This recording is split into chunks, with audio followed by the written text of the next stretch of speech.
उसके बाद बार बार जो है वो पाकिस्तान में अमेरिका की मुदाखलत होती है और वो हमसे फ़ायदे लेता है, सब कुछ करता है। अस्सलाम वालेकुम। वालेकुम सलाम। आपका नाम? आसिम इरशाद। आसिम इरशाद, मुझे ये बताएं कि जो बाइडन की बात करें, जो कि प्रेसिडेंट है यूनाइटेड स्टेट्स ऑफ अमेरिका के, उन्होंने एक इंडियन ओरिजिनेटेड बंदे को, जिनका नाम है Richard Verma, deputy of secretary बनाने जा रहे हैं एक स्टेट का। तो क्या कहना चाहते हैं कि पाकिस्तान कहाँ पर फॉल कर रहा है? ओबे हम अमेरिका को करते हैं, अमेरिका आगे से अपॉर्चुनिटीज़ किसी और को देता है।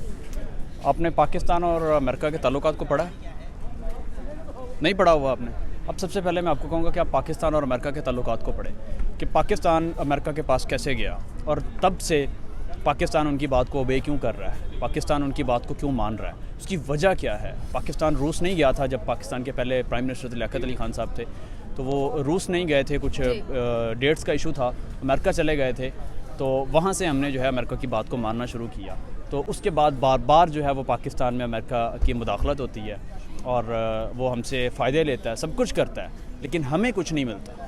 तो ये बदकिस्मती है पाकिस्तान की, बल्कि मैं तो ये समझता हूँ कि पाकिस्तान की जो लीडरशिप है, जो गवर्नमेंट है, उसको चाहिए कि आप उस ब्लॉक से निकलें और उनसे बराबरी की सतह पर बात करें कि जी हम आपके ग़ुलाम नहीं हैं, हम आप जो आप कहेंगे हम वो नहीं करेंगे।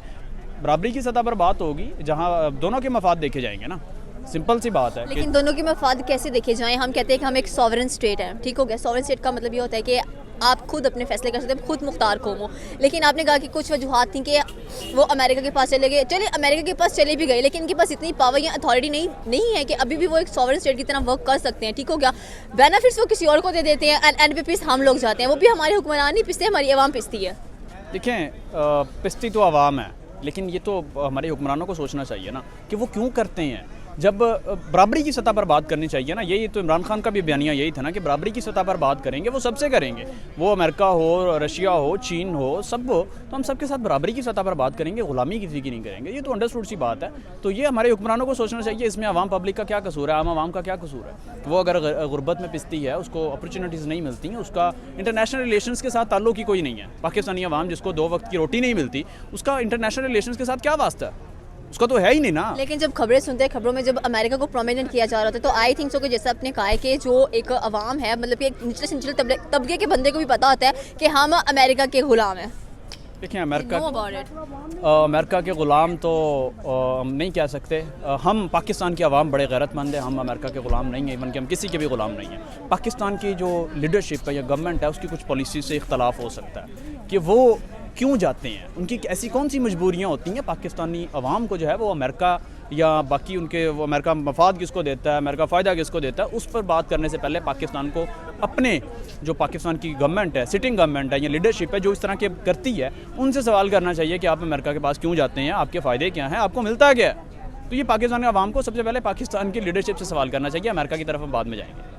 Thank you so much sir. अस्सलाम वालेकुम। आपका नाम? अवैज़ अली। अच्छा अवैस, मुझे बताएं कि अगर हम बात करें इस वक्त अमेरिकन प्रेसिडेंट जो बाइडन की, तो उन्होंने एक इंडियन बंदे को कह लें कि रिचर्ड वर्मा उनका नाम है, उनको डिप्टी ऑफ सेक्रेटरी बनाना है स्टेट का। मतलब इंडियंस को इतनी प्रायोरिटी, और पाकिस्तान कहाँ पर फॉल कर रहा है? पाकिस्तान क्यों नहीं इतना आगे बढ़ रहा? हमारे कर्जे से हम डूबे हैं। सबसे पहले तो IMF की वजह से, IMF से हम कर्जे ले लेके थक गए हैं। हम एयरपोर्ट हम बेचने, गिरवी रखवाने की उसमें आ गए हैं, उसकी हालत हो गई। वो जबकि इंडिया, उसकी इकनॉमी भी बहुत स्ट्रॉन्ग है, तो हर चीज़ वहाँ पे उनकी स्ट्रॉन्ग है, इस वजह से तो मेन पॉइंट यही है। सही हो गया। अच्छा, मतलब कि इंडिया की इकोनॉमी जो है वो काफ़ी ज़्यादा स्ट्रॉन्ग नज़र आती है हम लोगों को, डबल है, तो जाहिर सी बात है फिर हर कोई प्रायोरिटी, ट्रेड भी लोग उनके साथ करते हैं, हमारे साथ ट्रेड भी नहीं करते हैं। हमारे हुक्मरान कब सुधरने वाले हैं? कभी नहीं। क्योंकि जो आता है वो सिर्फ अपने लिए आता है, कोई आवाम के लिए कोई भी नहीं आता। आवाम सिर्फ आपस में लड़ने में लगे हैं, मैं इसको बुरा कह दूँ, आप एक दूसरे को गलत साबित करने में लगे हैं, आवाम का कोई भी नहीं सोचता। आवाम का यही है कि बस हम पिछड़े हैं, और क्या है। अच्छा, उनके से जो प्राइम मिनिस्टर हैं नरेंद्र मोदी, वो तो अपनी आवाम का सोचते हैं। फॉर एग्जांपल तेल अगर सस्ते दामों में मिल रहा है, वो तेल खरीद लेंगे। कुछ भी ऐसी बेनिफिशियल जो चीज़ होती है वो अपनी आवाम को फैसिलिटेट कर देते हैं। हमारे यहाँ पर फैसिलिटेट करने की बजाय आटा महंगा हो चुका है, मुर्गी 504 रुपये महंगी हो चुकी है। तो आवाम ने खाना क्या है, क्या करना है, लोग स्टॉकिंग कर रहे हैं बहुत ज़्यादा चीज़ों की। बस अल्लाह मालिक है। देखें, छोटी छोटी चीज़ें जो हम लोग नाश्ते में अंडे खाते हैं, वो भी 12-15 से लेके 25-30 तक के पहुंच गए हैं। तो गरीब जो बंदा है, जो मतलब मिडिल क्लास है, वो क्या करेगा? तो आगे अल्लाह मालिक है, देखें क्या होता है। अच्छा सही है, इस बार इलेक्शंस होते हैं तो किसको वोट कास्ट करने वाले हैं ताकि मुल्क की इकॉनमी थोड़ी सी बेहतर हो जाए? इमरान खान। क्यों? बस वो मुझे पसंद है, वो खुददार है वो, बस मुझे इसकी ये आदत अच्छी लगती है। ठीक हो गया, thank you so much sir. अस्सलाम वालेकुम। वालेकुम सलाम। क्या हाल है सर ठीक आपका? ठाक, आप सुनाएं। मैं बिल्कुल ठीक ठाक। अच्छा सर, मुझे बताएं, मेरा आज का सवाल ये है कि जो अमेरिका के प्रेसिडेंट हैं जो बाइडन, वो एक इंडियन पर्सन रिचर्ड वर्मा है, उनको डिप्टी सेक्रेटरी बनाने जा रहे हैं स्टेट का, तो क्या इस पे रिव्यूज़ हैं आपके? मेरे तो मतलब कि ये तो आगे बात आ जाती है इंटरनेशनल पॉलिटिक्स के ऊपर। हम ज़रूर कोई काम, सारे के सारे काम हम करते हैं अमेरिका से पूछ के, पर अमेरिका हमारे से पूछ के कोई काम नहीं कर सकता है, वो इससे इंडिपेंडेंट है। तो वो उसकी अपनी मर्ज़ी, उसको जिधर अपना मुफाद नज़र आएगा उसने वही काम करना है। इंडिया को इसलिए प्रेफर कर रहे हैं क्योंकि इंडिया इज़ अ मतलब कि अब ये समझ लें कि वो ग्रोइंग इकॉनमी है। हम भी डेवलपमेंट स्टेट पे ही हैं, पर हम इतना नहीं ग्रो कर रहे जितना वो कर रही। तो उनकी बात आगे अगर हम इसको और डीपली देखें तो इंडिया के पास यूथ है, यूथ हमारे पास भी है, पर वो यूथ को नर्चर करते हैं, हम यूथ को नर्चर नहीं करते। बात आके यहाँ पर ही ख़त्म हो जाती है। आपने कहा कि वो यूथ की काफ़ी ज़्यादा इंपॉर्टेंस देते हैं, इवन कहते हैं कि पाकिस्तान में सबसे ज़्यादा यूथ है, लेकिन वो यूथ हमें कुछ बेनिफिशियल तौर पे नज़र नहीं आ रही है just because of the politicians. तो आने वाला फ्यूचर क्या बता रहा है हम लोगों को कि हम साथ रहे, इंडिया पाकिस्तान एक दूसरे के साथ रहा, फिर अलग हुए, अलगगी के बावजूद 75 ईयर्स गुजर चुके हैं, इंडिया 75 ईयर्स काफ़ी प्रोग्रेस कर चुका है, और 2022 के अंदर तो डेफिनेटली उन्होंने बहुत सारी इंडस्ट्रीज़ इन्वेस्टमेंट्स की हैं। हमने क्या किया, आप ये बताएं। हमने भी अपनी इंडस्ट्रीज़ को ग्रो करने की कोशिश की, पर अनफॉर्चुनेटली हमारे भी यहाँ पर फ्लड का क्राइसिस आ गया। उसकी वजह से सारे का सारा रुझान जो था गवर्नमेंट का उस तरफ भी चला गया।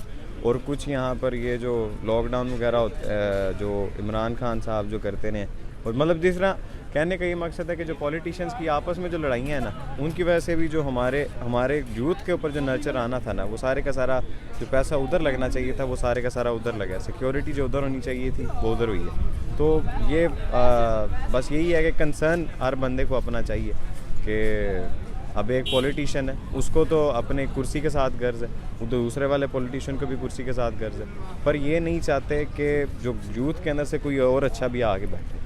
निकले तो वो भी हम में से ही हैं। अब कोई हमें सही तरह टीच करे तो फिर हम उसके ऊपर बात कर सकते हैं।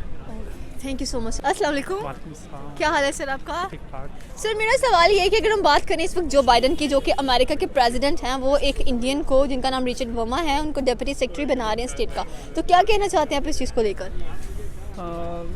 इसके बारे में इतनी इन्फॉर्मेशन तो नहीं है, लेकिन बात यह है कि इंडिया जो है वो इस वक्त वर्ल्ड की लार्जेस्ट इकोनॉमी जा रही है, ठीक है, तो उस लिहाज से उनका बन रहा है, उनकी हर चीज़ उनकी डेवलप्ड है, ठीक है, हमसे वो 10-20 गुना ज़्यादा तरक्की कर रहे हैं, मार्स पे वो पहुंच चुके हैं, तो उनका इतना तो इफ़ेक्ट है ना दुनिया पे कि अमेरिका उनको हाईलाइट करे। तो पाकिस्तान देखें अभी डिफ़ॉल्ट होने जा रहा है, तो वो पाकिस्तान को थोड़ी देंगे कि भाईजान आप भी आ जाएं, इमरान खान को पकड़ लेंगे किसी। तो इस डिफ़ॉल्ट होने के पीछे भी आपको लगता है कि अमेरिका ही है?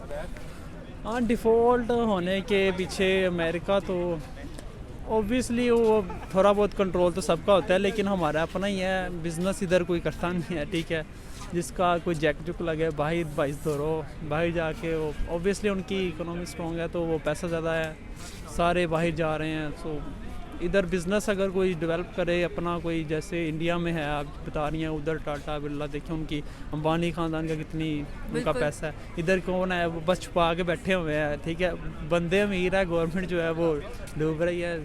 जब तक ये चलेगा ऐसे थोड़ी होती है, सही हो गया। कौम लेके चलती है सारा अब कुछ। क्या करना चाहिए पाकिस्तान को? देखिए अमेरिका तो हमें प्रायोरिटी नहीं दे रहा उस तरह से जिस तरह से देनी चाहिए, और डेफिनेटली हम डिफ़ॉल्ट भी, IMF से कर्जे भी बहुत ज़्यादा लिए हैं हम लोगों ने, तो पाकिस्तान कब तक ऐसे ही चलता जाएगा?